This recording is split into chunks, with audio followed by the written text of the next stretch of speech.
Olá, seja bem-vindo ao podcast O Sucesso Está na Mente.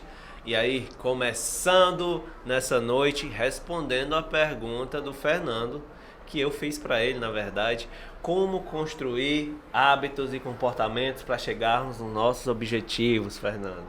Muito bom. Para você, bom dia, tarde ou noite, onde você estiver. E esse é um tema muito bom porque nós somos seres de hábitos. E é tão interessante nós observarmos essa situação dos hábitos, porque muitas vezes nós não avaliamos que se os nossos hábitos são capazes de nos trazer bons resultados, se eles são rotinas positivas, maravilhosas, ou se são hábitos que nos levam a rotinas medíocres, que acabam gerando para nós resultados negativos e causam consequências como uma vida amarga, casamentos destruídos e até empresas falidas. Como construir esses hábitos é o nosso tema e é um grande desafio, porque talvez você, talvez eu, talvez nós tenhamos hábitos que não nos levam para um bom resultado. Então, uma pergunta que eu acredito que possa ajudar na construção da resposta para a sua pergunta é: qual é o resultado que nós queremos ter? E, com base nesse resultado, que hábitos favoreceriam que nós chegássemos até lá? Construir um hábito, ao contrário do que algumas literaturas diziam anos atrás, de que dependia apenas de uma mudança de comportamento por 21 dias, não é algo tão simples assim. Nós escovamos os dentes todos os dias, nós tomamos banho praticamente na mesma posição há muitos anos e a gente nem se lembra quando é que nós aprendemos a fazer isso. Fato é que nós já fazemos isso de forma tão repetida, tão automatizada, que muitas vezes nós não nos percebemos. E essa é a primeira dica para a construção de um hábito saudável: perceber-se. Como você está construindo as suas rotinas, como você está construindo as questões simples da vida, como o horário de dormir, por quanto tempo dorme, o horário em que acorda, o que faz ao acordar. Será que você é daquele que pega o celular, já observa 1, 2, 3 mensagens, coloca no soneca e volta a dormir? Isso é um hábito. E repetidas vezes, isso pode fazer com que você não esteja alcançando os seus melhores resultados. Agora que você falou, parecia que você estava em Big Brother lá, espionando minha vida. Agora você descreveu aqui o que eu olho lá, o celular, e depois e volta. Sim. Por que é interessante nós falarmos sobre isso? Porque se nós formos observar os hábitos, eles têm um tripé. Existe uma deixa, algo que acontece, existe uma ação e uma recompensa. Então, se você é daquele que coloca o despertador para poder sair da cama às 5h30 da manhã, a deixa é que você escute o despertador tocando. Mas se o seu hábito ele já está instalado em você de tal maneira que ele te gere uma recompensa, a tendência é você, inclusive, criar como hábito desabilitar o despertador, Sim. Virar para o outro lado da cama e continuar a dormir. Por quê? Porque você vai ter uma recompensa. Então, o primeiro passo para se construir um hábito é aquilo que nós aprendemos quando nós falamos sobre psicoterapia. Não existe mudança de comportamento sem que haja uma mudança de mente. E o primeiro passo para a mudança de mente é que você avalie de verdade qual é o aspecto que não está dentro de um ambiente favorável para você. Qual é o aspecto que hoje te incomoda? Qual é o aspecto que não está positivo? Que não te leva para você ser quem você gostaria de ser? Que não te leva para você ter ou fazer o que você gostaria de fazer? Então, sem tomada de consciência e sem percepção do que você vai vivenciar na sua vida, você não muda um hábito. O que você pensa sobre isso? Eu penso cientificamente, né? Acabei me tornando um pouco científico até demais. Mas falando um pouco de ciência do que você está falando, concordo completamente com o Fernando, inclusive dentro de uma estrutura comportamental. Para que a gente possa compreender os nossos hábitos, precisamos entender que nós somos seres triunos. Nós temos um corpo, nós temos uma mente e nós temos um espírito. Nós temos um corpo que é responsável pelos nossos hábitos, pelas nossas ações motoras. Dentro do nosso sistema nervoso central, periférico, nós temos ações no campo da mobilidade, de habilidades. Isso faz com que a gente aprenda a fazer coisas e crie um condicionamento, porque como seres seres de hábitos, como você bem falou, nosso sistema nervoso ele se condiciona a agir de uma determinada forma. E detalhe, uma ressalva, o nosso sistema nervoso está totalmente conectado com a nossa psique. Então eles conversam. Assim então que o sistema nervoso e a psique é uma coisa só, porque eles estão totalmente conectados. Então logo essa mente, ela exerce dentro de uma estrutura, como você bem falou, de uma maneira de enxergar o mundo ou um modelo mental, aos comportamentos que esse corpo executa. E esse corpo, ao executar, por sua vez, cria um condicionamento. Então eu repito de novo, e de novo, e de novo a mesma coisa, sem que eu me perceba, como você sugeriu que fosse feito. E aí nós temos o terceiro nível, a terceira dimensão, que é o espiritual. E no campo espiritual nós temos justamente isso aí, Fernando. A percepção, como você falou, parece até que a gente combinou, mas não, é porque o conhecimento ele conversa mesmo entre si. Então a percepção é que vai fazer você observar essa mentalidade que você tem, a maneira como você pensa, a maneira como você constrói, a maneira como você estrutura. E essa maneira é justamente a maneira que você executa. Freud já falava isso, que os nossos pensamentos são um ensaio para a gente agir. Então, como você pensa durante o dia, as coisas que você alimenta na sua mente, informações, vídeos, não sei como você alimenta a sua mente hoje. Ou agora, se eu estivesse na sua frente e perguntasse o que você coloca dentro da sua cabeça. Porque o que você coloca dentro da sua cabeça, eu poderia apostar que vai influenciar em como você condicionou o seu corpo. Se você é alguém que cuida da sua saúde, se você é alguém que treina, se você é alguém que fortalece o seu corpo. Eu tenho absoluta certeza que você não fica vendo vídeo de McDonald's, de sorvete, de churros e esse tipo de coisa. Você não vê esse tipo de material. Você não fica ouvindo o que você pode comer, o que é mais gostoso, o que é que vai ser mais saboroso para fazer uma sobremesa. Você não fica ouvindo esse tipo de coisa, porque a mentalidade de alguém que cuida da saúde, de alguém que faz atividade física, de alguém que treina, é uma mentalidade diferente. E tá aí a sacada, você começar a procurar o modelo mental que vai te ajudar. O que é o modelo mental? Vamos simplificar isso, é a maneira que você pensa. E a maneira que você pensa é reflexo de como você usa os seus sentidos, o que você vê, o que você escuta, o que você sente. Pega o modelo mental que você quer, para o objetivo que você quer, e começa a executar as ações de acordo com esse modelo mental. Agora, falando assim, parece simples, né? Mas a dimensão da percepção, que é essa dimensão espiritual que você falou, ela é um pouco mais profunda. Profunda por quê?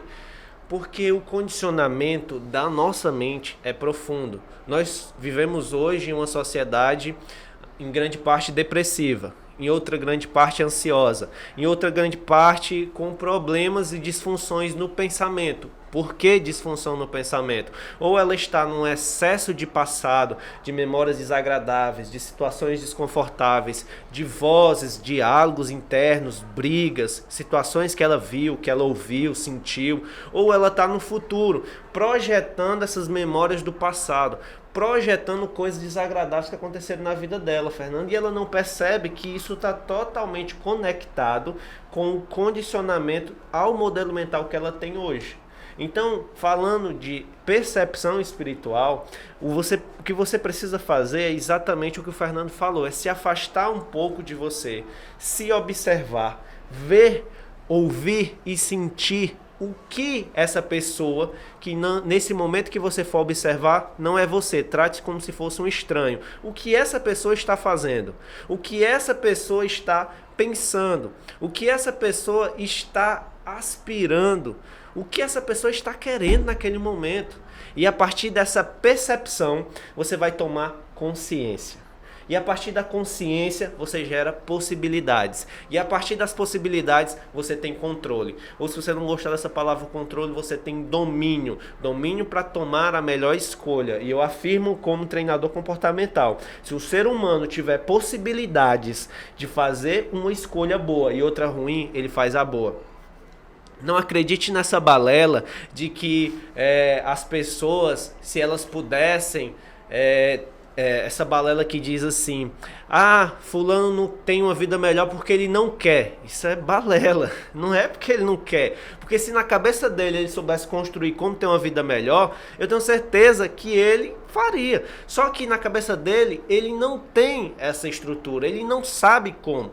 Isso faz dele uma vítima? É claro que não. É claro que não faz, mas também significa que se eu der uma oportunidade e eu ensinar e ele estiver disposto a aprender, ele vai fazer a melhor escolha por ele. E isso é neurológico, isso é condição humana, isso não tem a ver com a minha opinião, Fernando, com a sua, de você que está nos ouvindo. Isso tem a ver com a neurologia humana. Pelo amor de Deus, se você tem uma escolha boa e uma ruim, você não vai fazer a ruim, você vai fazer a boa, contanto que o seu modelo mental entenda que aquela escolha é a boa. E esse que é o problema, porque o modelo mental está distorcido e corrompido muitas vezes pelo meio. Então o que é que você acha falando dessas percepções corpo, mente e espírito, dentro de uma visão mais analítica do comportamento? A sua visão para uma transformação, como seria, Fernando? Quando nós observamos as 3 dimensões, corpo, alma e espírito, é importante nós, apenas abrindo um parênteses, trazemos um pouco até da etimologia disso, né? A palavra corpo, do grego, ela vem da palavra soma. E a palavra psique tem a ver com mente.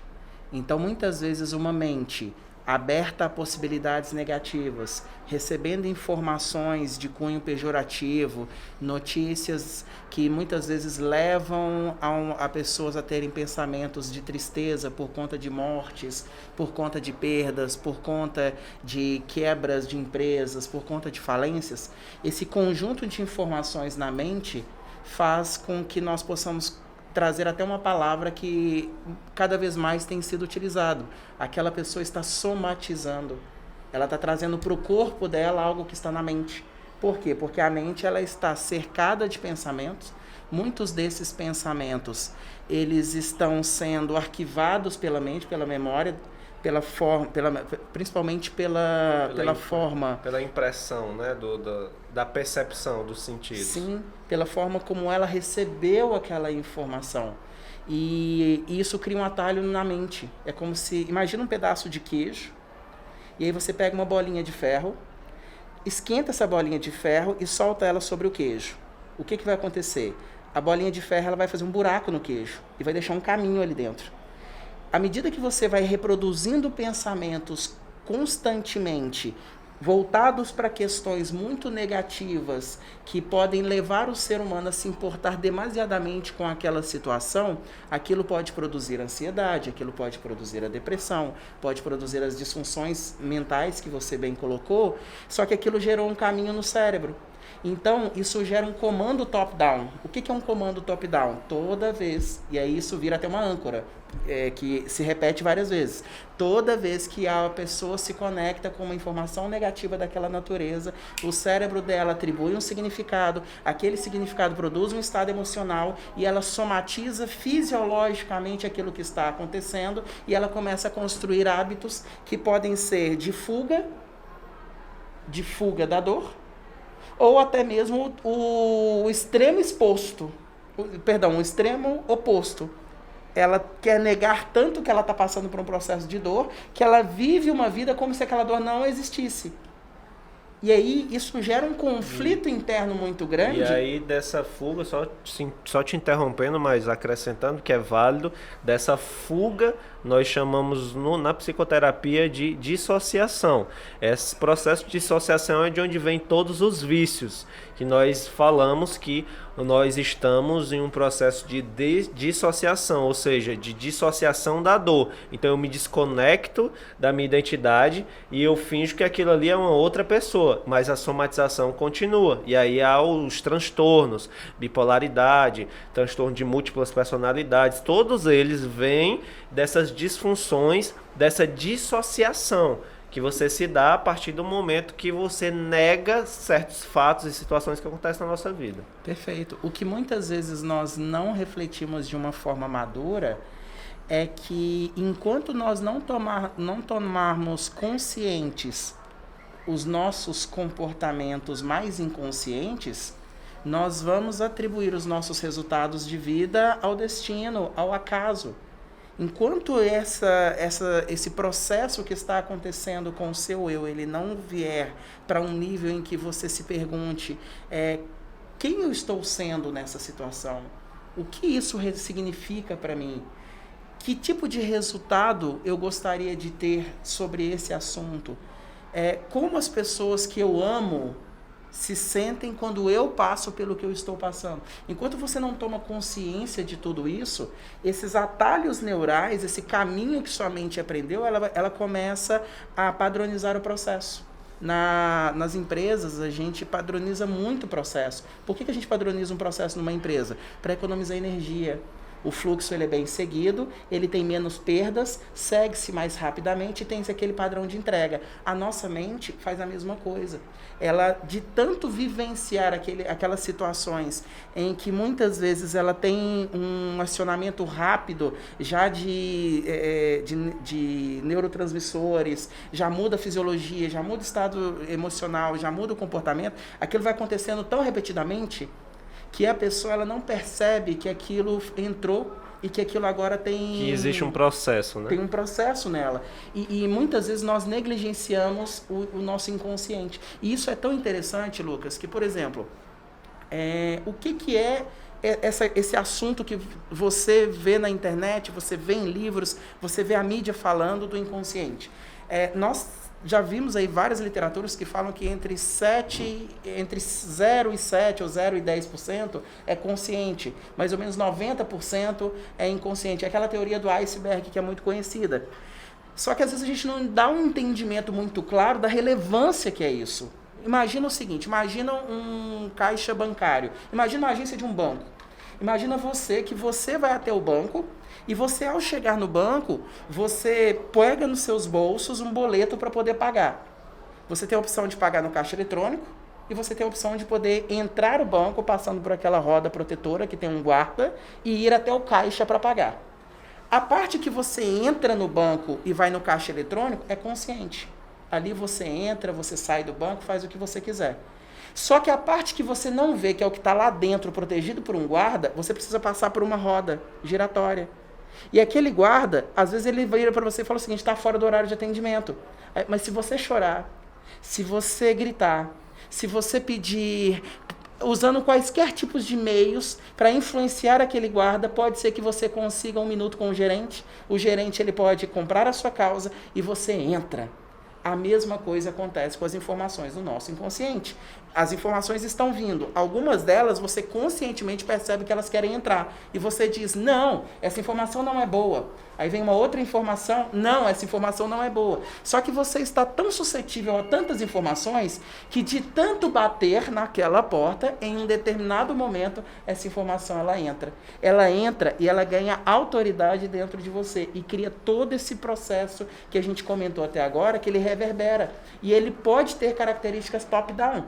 O que é uma característica top-down? Ela é de cima para baixo.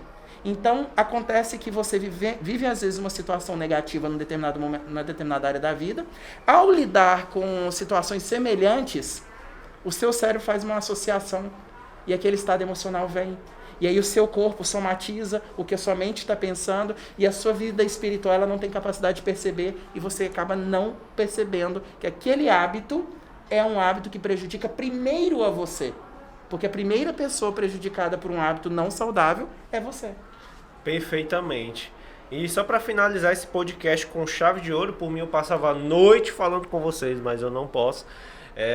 Uma dica também dentro dessa construção que o Fernando trouxe é você começar a observar a capacidade que a sua mente tem de deduzir e de analisar. Mente dedutiva e mente indutiva.